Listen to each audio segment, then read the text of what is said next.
congressmen or congresswomen here to do what they were voted in to do. Winning elections was more about power, perks, and the almighty dollar. I guess with Congress having an 8% approval rating, many Americans understood what it was about too. In my position, I had to stay hopeful.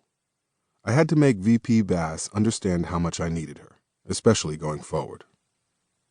"Listen," I said, trying to gather my thoughts as I stood and walked up to her. I didn't want to say the wrong thing to her. I could see she was on the brink of losing it. We all did the right thing for this country.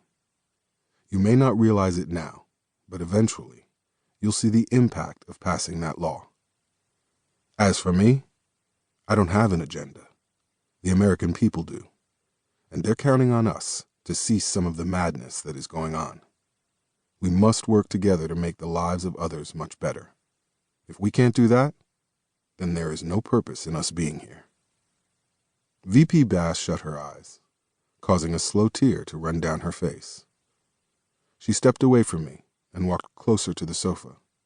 Her finger tapped against the glass in her hand, and before taking a seat, she tossed back another swig of the alcohol. "If you're the president, take ownership, because it is considered your agenda. I already know what you're pursuing next, and I must confess that I am not on board with doing anything that has to do with assisting only one race in this country. I get that African Americans feel let down, left behind, screwed over, whatever. But we won't and can't continue to create legislation that revolves around handouts. Too many taxpayers are already on the hook as it is, and my party will not stand for it. Implementing more and more programs will only put this country further in debt. So the question is, Mr. President, when are we going to start digging ourselves out of the ditch?" There was a tiny button inside of me that could always be pushed. Unfortunately for VP Bass, she touched it. I moved closer and stood over her, just so she could get a glimpse of my stern gaze. "I made a mistake in believing that you had some courage, but apparently you don't. Thought you were a brave woman, but your words tell me you're a coward.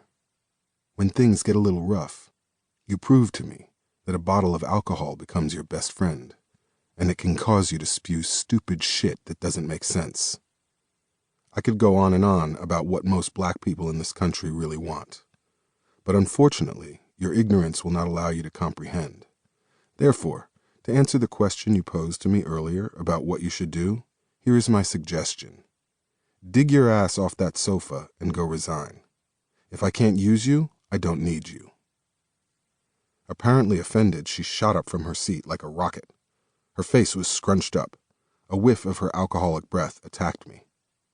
"Mr. President, I suspected that this little love affair between us wouldn't last long, and several weeks after you used me to get what you wanted, here we are.